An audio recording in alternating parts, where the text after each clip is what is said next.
अबू आसिम आझमी यांनी जे वक्तव्य केलं औरंगजेबाबद्दल, तुमची प्रतिक्रिया?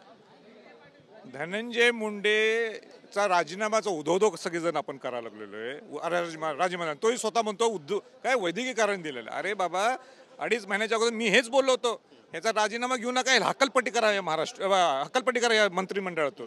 आज सुचलं त्याला आणि त्याच्यानुसार विषय थांबत नाही आहे. त्याच्यापदी सखोल जायला पाहिजे. ज्या पद्धतीने क्रूर हत्या झालेले ह्याच्या मागं कोण होता, कोण कसला हिडन एजेंडा आहे.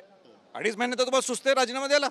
राजीनामा देऊन होणार नाही. मुख्यमंत्री आग्रही होते पण धनंजय मुंडे राजीनामा द्यायला तयार नव्हते. कोणाचा आग्रह? मुख्यमंत्री आहात तुम्ही आणि ते अजित पवार त्यांचे प्रमुख आहेत. त्याचा काय संबंध आहे? एवढं सगळं समोर चित्र समोर 2.5 महिने लागले तुम्हाला राजीनामा द्यायला. शोकांतिका आहे महाराष्ट्राची असं म्हणावं. निश्चित आहे शोकांतिका आहे. हे शिवाजी महाराजांच्या, शाहू फुले आंबेडकरच्या महाराष्ट्रात हे कसं चालतंय? जेव्हा तुम्ही पहिल्यांदा हे सगळे व्हिडिओ फोटोज बघितले संतोष देशमुखांना मारहाण झाल्याचे, तुमची पहिली प्रतिक्रिया काय होती? मला अत्यंत दुःख होते. म्हणजे महाराष्ट्रात अशा पद्धतीने क्रूर पद्धतीने त्याला त्रास, म्हणजे त्याला एवढ्या पद्धतीने क्रूर छळ करून त्याची हत्या केली. आज सुदैवाने हे आपल्याकडे फोटो झालेत, नाही तर हे मिळाले सुद्धा नसते आपल्याला. सरकारने अशा पद्धतीने सगळे निर्णय घ्यावेत जेणेकरून महाराष्ट्राला हे त्याची दिशा मिळाली पाहिजे. निर्णय कोण असा धाडस करू शकणार नाही. अबू आसिम आझमी यांनी औरंगजेबाचं जे उदात्तीकरण केलं, चांगला राजा होता असं म्हणाले. काय मूर्ख माणूस आहे तो. म्हणजे ज्या शिवाजी महाराजांना त्यांनी त्रास दिला, हिंदवी स्वराज्य स्थापन होत असताना तो आडवा आला.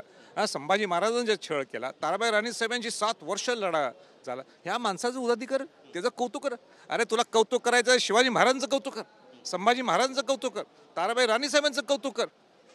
अशा माणसाला कसं महाराष्ट्रात ठेवतात, मला हेच आश्चर्य वाटतं. निलंबनाची कारवाई होईल अशी मागणी. निलंबितच्या पेक्षा त्याच्या पुढं माझं तर म्हणणं, याला महाराष्ट्रात ठेवू नका. मग कसला निलंबितचा प्रश्न आलाय? नक्कीच. पण आता सभागृहात तहकूब झालेलं आहे, सभागृहात तहकूब झालाय, बराच गदारोळ सुरू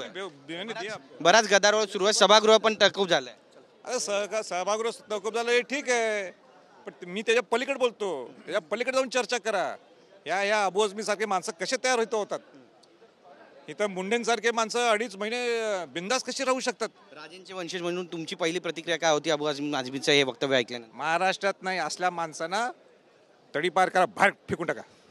तुमच्याशी बातचीत केल्याबद्दल. तर अबू आझमी यांना तडीपार करा अशी मागणी केली छत्रपती संभाजींनी.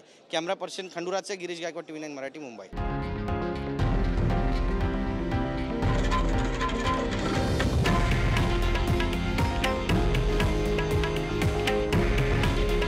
हे आहे देशातील नंबर 1 न्यूज नेटवर्क आणि आपण पाहत आहात TV9 मराठी. काळजी तुमची, हित महाराष्ट्राचं.